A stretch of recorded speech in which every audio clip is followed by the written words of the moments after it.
하나님께서 이제 구약의 이스라엘 백성들에게 광야에 있을 때 출애굽한 지 50일째 되는 날, 그리고 오늘 신명기는 모세가 떠나기 전에 마지막 설교 내용 가운데 지금 3대 절기, 유월절, 맥추절, 또 초막절, 수장절, 이거는 초막절, 수장절, 장막절, 추수감사절 같은 의미고요.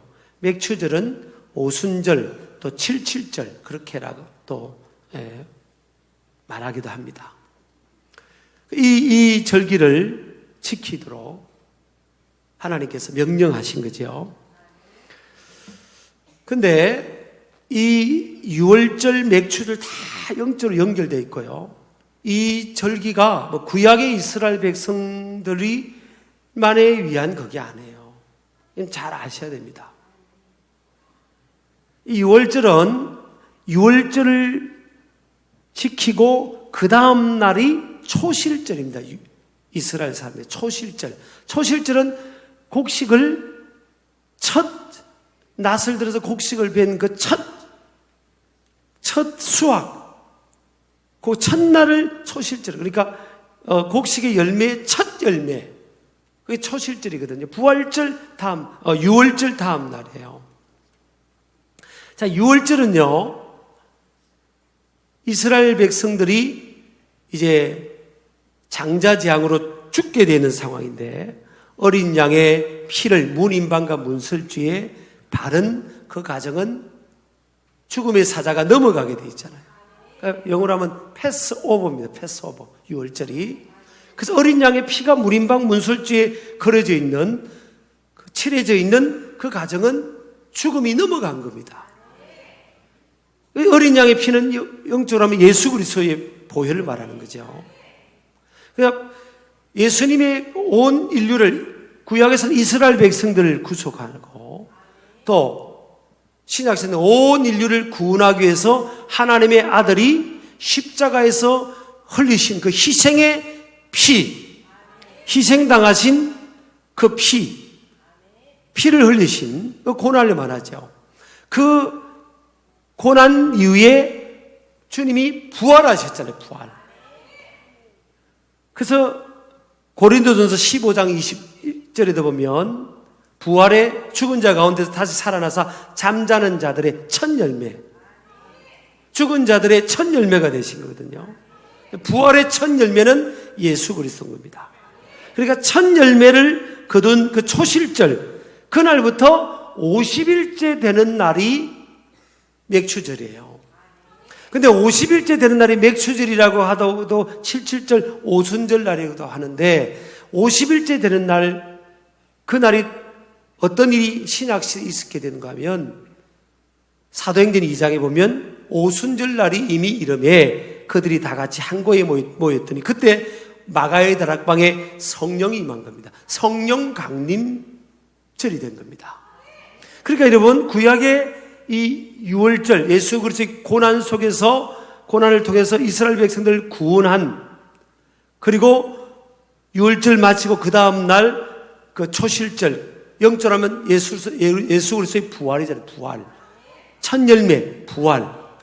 그것이 50일째 되는 날, 오순절 날, 맥추절, 그 날에 성령이 강림한 겁니다. 그러니까 구약과 신약이 별개가 아니고 신약 시대는 이 이스라엘 백성들이 절기와는 상관없다, 그게 아니에요, 여러분. 제가 우리 전도사님 어떤 이 맥추감사 설교 원고를 저도 이제 주일날 아침 새벽까지는 띄웁니다. 제가 주일 설교할 걸 우리 교육자들에게 다 띄워주고 그분들도 설교한 걸 주일 새벽에 이렇게까지는 띄워줍니다. 제가 한번 쭉 보니까 유월절은 지키지 않잖아요, 이렇게 설교 원고가 있더라고요. 그거 잘못된 거예요. 그러니까 여러분, 유월절의 그 의미는 지금 예수 그리스도의 고난 주간, 그리고 부활절, 그게 지금 영적으로 하면 오늘날 유월절 그 의미예요. 그 다음에 부활절, 초실절과 연결해서 맥추감사, 성령 강림까지 연결되고, 그 다음에 초막절은 추수감사로 연결되는 겁니다. 다 지금 그 원리와 의미로 지금 하나님 앞에 들어지고 있는 거예요. 그런 의미에서 여러분, 구약이 율법 시대니까 아무것도 아니고 우리 오늘날 이 시대 때 뭐 그게 얼마이냐 그게 아니에요. 사실은 끝까지 들어보시기 바랍니다. 자, 그래서 이 맥추절은 히브리어로 하그 하카처러인데 구약의 이스라엘 백성들은 밀이나 보리를 주로 주식으로 추수했기 때문에 맥추절로 불려지기도 했습니다. 하나님께서 반드시 지켜야 된다고 그랬죠. 그래서 우리 하나님의 택한 백성들이, 이스라엘 백성들이 맥추 감사절 등 6월절 맥추절, 또 수장절이나 초막절이라고 하는 이 추수감사절 등 이 3대 절기 동안에 지키거나 인지해야 할 것들을 우리 몇 가지를 한번 보겠습니다. 첫 번째 우리 같이 읽겠습니다. 시작. 절기는 선택사항이 아닌, 잘 다시 주제해야 됩니다. 시작. 절기는 선택사항이 아닌 반드시 지켜야 할 규례이자 명령이라는 사실을 인식하는 것입니다. 신명기 16장 9절 10절 보면 7주를 셀지니 곡식에 낫을 대는 자는 첫날부터 7주를 세어 그랬습니다. 또 10절에 내 하나님 여호와 앞에 77절을 지키되 그랬습니다. 세어는 히브리어로 타헬 리스포로인데 계수하기를 시작해라 그런 뜻이에요. 그래서 지키라는 겁니다. 하나님께서 정해주신 절기를 잘 기억하여서 세워서 그날을 지키라는 겁니다. 자, 두 번째는요, 하나님께서 절기를 다 읽겠습니다. 시작. 하나님께서 절기를 계수하여 지키도록 명하신 것은 단순히 의무를 지우기 위한 것이 아니라 하나님의 백성을 위한 것입니다. 9절을 우리 아까 읽었잖아요. 9절요. 한번 읽어보세요. 시작. 7주를 셀지니 곡식에 낫을 대는 첫날부터 7주를 세어. 이게 이제 히브리어로 마소로 원문 히브리어는 시비와 샤부오트 티스피로 라크 마하엘 헤르메시 바카마 타일 리스포로 시비아 샤보토 그런다는데 그런 문장이에요. 뭐 모르셔도 상관없어요. 근데 라크라는 단어가 들어있는 겁니다. 이 라크라는 단어는 너를 위하여 그런 뜻이에요. 따라합시다. 너를 위하여. 너를 위하라는 단어가 히브리어 원문에는 들어가 있는데 우리나라 성경의 해석에서는 빠져 있어요. 해석이 잘못된 거예요. 그래서 빠져서는 안 되는 게 빠져 있는 거예요.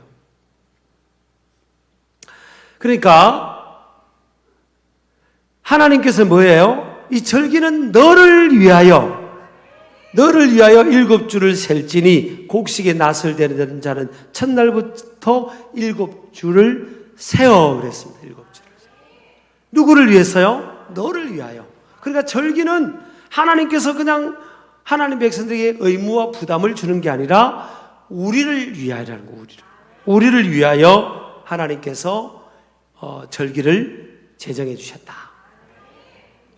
이 영적 시스템은요, 하나님께서 하나님 백성들을 위하여 디자인한 것이다. 신명기 10장 13절에 보면 내가 오늘 내 행복을 위하여 내게 명하는 여호와의 명령과 규례를 지킬 것이 아니냐. 이 하나님 말씀은요, 현재형이에요. 오늘입니다. 오늘 내 행복을 위하여, 내 복을 위하여 네게 명하는 여호와의 명령과 규례를 지켜야 된다. 이 규례를 지켜야 된다는 거예요. 자, 여러분, 우리가 자녀를 키우다 보면 자녀가 뜻대로 잘 안 되잖아요, 크면서. 신앙의 양육도 마찬가지예요. 이어주는 것도. 신앙을, 유산을 이어주는 것도 마찬가지예요. 그냥 아이들을 가만히 보세요. 보편적으로 보면, 일반적으로 보면요. 아이들이 이게 하나님이 주신 건지, 하나님께 감사하냐는 거예요. 조금 이따 우리가 헌금성에 어떤 전문가가 나와서, 와! 막 이렇게 감사하라! 막 찬양할 거예요, 아마. 카메론 같더니 너 목소리가 더 잘 나오네요. 찬양할 거예요. 근데 이 노래의 악보를 보면요, 이게 쉼표가 있는데, 쉼표. 쉬었다 가라는 거예요. 여러분, 쉬지 않으면 노래하다가 일찍 죽습니다. 그러니까 적당한 때 쉬어주는 거예요. 그리고 내 믿음을 점검하고, 하나님과 나의 믿음의 관계를 점검하고, 또, 야, 그렇지. 내 힘으로 살아온 게 아니지. 이게 다 하나님의 은혜다. 그러면서 이 구약의 백성들이 이날은요, 다 20세 이상 남자들은 다 교회에 오게 돼 있어요. 근데 오늘날 보세요, 여러분. 이게 지금 신약시대 은혜의 시대인데, 구약은요, 자, 멈춰라! 멈춰라! 유월절, 이날을 기억해서 다 구약의 이스라엘 백성들이 유월절 그 은혜를 받았던 그 날의 그 시간을 기억해서 다 멈추고, 이날은 다 올라오느라. 다 백성들이 저 멀리 떨어져 살아도요, 다 올라오는 겁니다. 그래서 여러분, 이 예수님 그 가정도 보면 요셉과 마리아, 육신의 부모님, 이 예수님 12살 때도 보면요, 유월절 그 절기 지키러 저 예루살렘까지 갔다가 12살 때 예수님 잃어버렸잖아요. 철저하게 지킨 겁니다. 철저하게. 그 한 주간 동안 지키면서요, 예배하고 말씀 듣고 기도하면서 다 이게 이 신앙을 점검하는 겁니다. 그래서 저도 목회 영적 시스템 중에서 이 절기를 잘 활용합니다. 원리니까. 그래서 뭐 고난주간 한 주간 우리가 기도의 시간도 갖고, 또 맥주 감사절 앞두고 한 주간 특별 기도 집회도 갖고, 추수감사 한 주간 기도, 이 원리 그대로 하는 겁니다. 하나님께서 원리를 가르쳤으니까 이거 멈추지 않고 여러분 그냥 계속 정신없이 살잖아요. 저희 교회도 보면 이게 운전 이게 택시 운전을 이렇게 섬기시는 분들 계시잖아요. 참 그분들은 운행하면서 돈도 벌고 또 다른 분들 봉사하고 좋은 직업입니다. 근데 그 기사님들은 정확하게 잘 들으셔야 됩니다. 절대 밥 먹는 시간 정해놔야 됩니다. 밥 먹는 시간. 딱 12시든 1시든 내가 운행하다가 밥 먹는 시간 되면 딱 손님이 져서 막 따블따블 해도 그냥 써야 됩니다. 그거 더 가면 안 돼요. 그래도 그렇게 한 번, 두 번 하다가 보면 이게 위가 탈나는 거예요. 그래서 운행하시는 분 중에 정확한 시간에 밥을 안 먹어서 위가 탈나는 분들이 있고요. 또 이게 이렇게 보니까 볼일 볼 때는 또 봐야 되는데 시그널이 오잖아요. 사람이니까 생리현상 있잖아요. 근데 손님 태워주고 또 저 한 명 더 태워주면 우리 자녀들 손자 손녀 뭐 용돈이라 주고 과자라도 사줄 텐데 그렇게 하다가 이제 그 시간 놓쳐버리면 또 이제 이게 그 비뇨기 이런 데 문제가 생기는 겁니다. 그런 거 그래 정확하게 씌워주고 또 쉬는 날은 또 운동도 해줘야 됩니다. 앉아서 계속 10시간, 12시간 이거 하다 보면 이게 하체가 이게 약해지면 이제 문제가 생기거든요. 그래서 또 쉬는 날은 막 운동도 하고 막 하체도 가서 그렇게 해야 되는 겁니다. 사람이 그렇게 안 하면 문제가 생기는 거예요. 하나님께서 살아가면서 이 절기를 통해서 1년에 딱 3번을 찍어가지고 요렇게 요때는 멈춰서 하나님 앞에서 말씀도 받고 기도도 하면서 같이 모이다 예배 다 올라오라 다 올라와서 예배하도록. 이렇게 만약 우리가 이러면 한국교회가 이 절기, 이 시스템을 가지고 정확하게 신앙생활을 해보세요. 지금 이 정도 수준이겠습니까, 진짜? 그 개념이 없는 겁니다, 지금 신앙.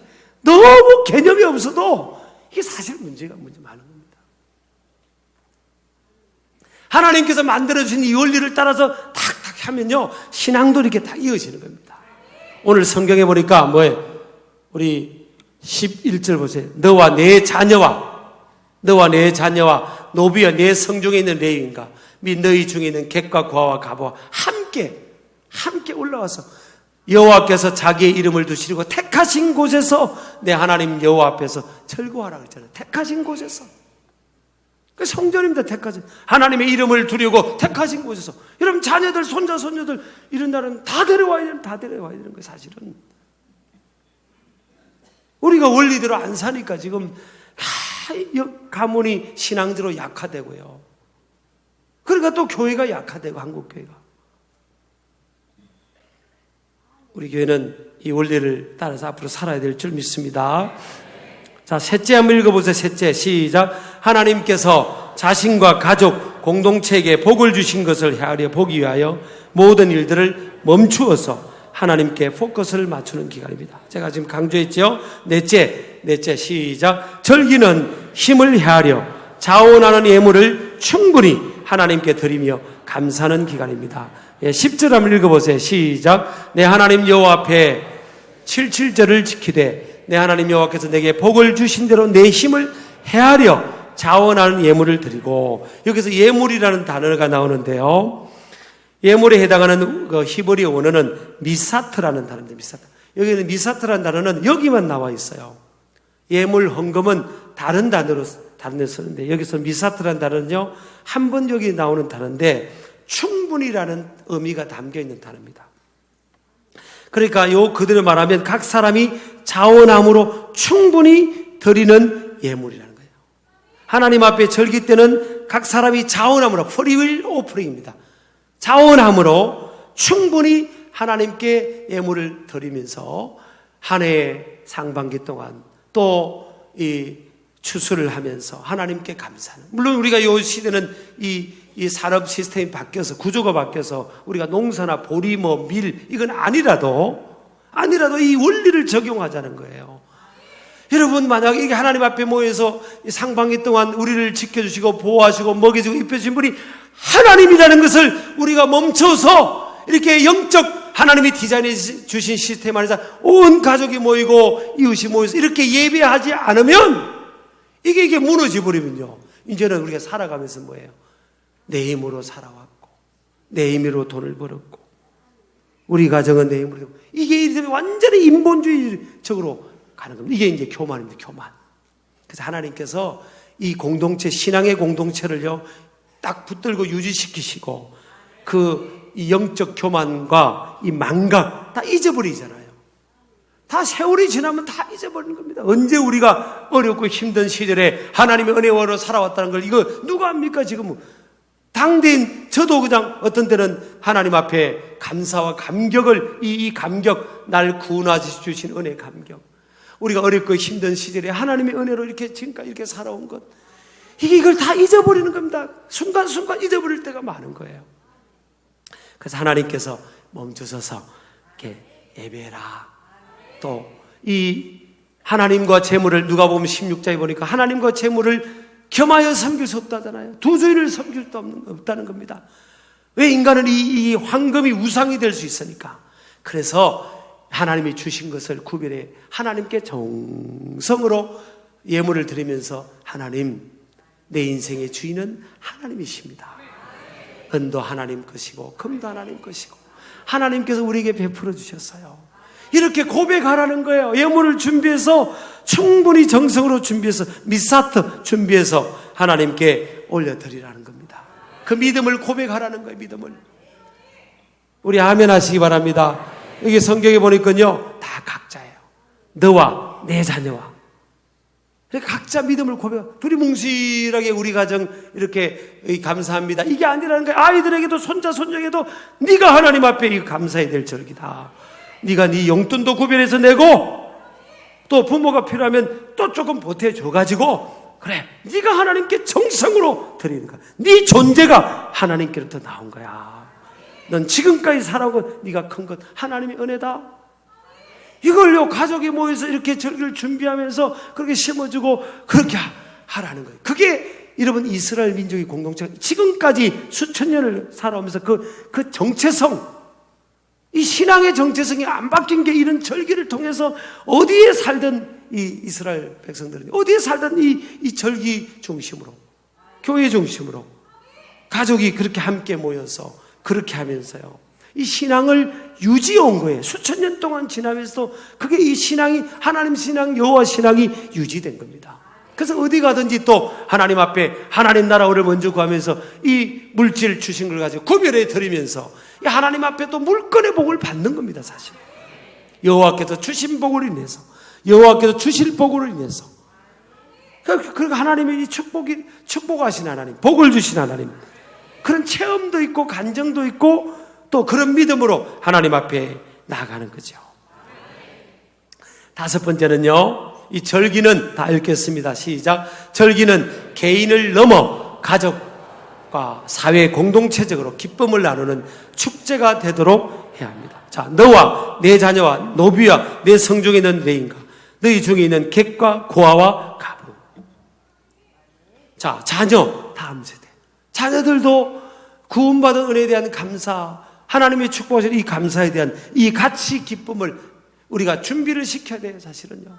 자녀들도, 자녀 손들도 준비시켜야 돼요. 노비는 뭐 오늘날로 말하면 우리나라는 계급 사회가 없으니까 뭐 작은 기업이라도 하는 분들 뭐예요? 직원들이 될 수 있고 직장의 동료, 내 밑에 사람도 될 수 있고 이런 때는 여러분 우리가 크리스찬들은 하나님의 축복을 나눠야 되는 거예요.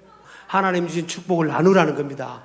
믿는 사람들이 크리스찬들은 여러분 외국에 오신 분들요 일하러 오신 분들 그거 막 학대하고 비인격적으로 대화하면 안 된다는 거예요. 여러분 함께 우리 신앙 때문에 절구할 수 있도록 여러분 우리나라가 얼마나 기회입니까? 물론 우리가 조심도 하긴 해야 되겠지만 그 우리가 왜 우리가 약해지냐고 나는 그렇게 생각 안 합니다. 외국에서 오신 분들 에이 이거 하면서 왜 그 사람들하고 같이 섞여서 사랑 나누고 그 저 땅에서는요 이슬람권에서는 씨도 안 먹히지만 우리나라에 돈 벌러 왔는데 지금 다 힘들잖아요. 힘들어. 그러면 사랑으로 섬겨주고 해주면 마음 열잖아요. 그 예수 그리스도의 사랑으로 예수 믿어야 된다. 하나님 믿어. 얼마나 전한 하나님께서 우리 대한민국에 사람들 보내줘가지고 너희들 이제 나가는 선교도 해야지만 오는 사람들 이제 급할 때 예수님 오실 때가 다 되니까 막 보내주잖아요. 그럼 그 사람들 아니 우리가 이슬람보다 약합니까 우리가? 복음이 약하냐고 여러분? 왜 아멘도 안 하세요? 그 사람 은혜 받게 하고 사랑으로 섬기면 오늘도 2부 예배 때 흑인 그 외국에서 오신 분들 3분 오셨더라고요. 봉투를 해서 섬겼어요. 얼마나 그분들은 뭐 그냥 이거 그뭐 그냥 막 복음 아닙니까? 조금만 힘들 때 사랑 베풀어주면. 자, 미국에서도 코리아의 밤도 하고 그랬는데 거기에 이슬람권에서 유학 온 친구들도 있어요. 일반 대학교 같은 데는. 그래서 다 초대해가지고 저도 유학생 신문했지만 초대해서 한국에 대한 발전상 이야기해주고요. 한국이 제일 못 살 때 차부터 해가지고 지금 기독교가 부흥이 일어나가지고 그 모슬렘 그런 애들도 있어요. 그렇게 해가지고 한국이 이렇게 한국교회 막 이야기해주고 이렇게 해서 하나님이 우리 축복하셨다고. 애들 다 그냥 받아들여요. 그리고 한국 음식 쫙 섬겨주고요. 뭐 이렇게 같이 놀아도 주고 막 축구도 같이 차고 그 마음 여는 거예요. 그걸 교회로 옵니다. 교회로. 자기 나라에서는 씨도 안 먹히는데. 그 우리가 해야 될 일이 너무 많습니다. 이제 우리 이게 교회 안에도요 이 주위에 외국에 오신 분들을 섬기는 앞으로 이제 우리 외국인 예배도 또 하고 만들고 그렇게 하겠죠. 이번에 제가 마음 먹고 왔어요. 해야 되겠구나. 그런데 그렇게도 하고 또 섬기 주위에도 얼마나 외국에서 오신 분들이 많습니까? 그래서 인터내셔널 스튜던트 섬기는 미션 그런 것도 다 그렇게 움직여요. 해야 될 일이 여러분 아멘 좀 하세요. 오늘 보세요. 고아와 과부 인생을 살면서 제일 힘든 사람을 말하는 거예요. 특정한 어떤 위치에 있는 그분만이 아니라 잘 살아가면서 힘든 분들이잖아요. 고아는 도와줄 사람이 없고 또 홀로 되신 분들은 얼마나 힘듭니까? 평생 전들 살아왔던 한 배우자 한 사람이 떠나갔으니까.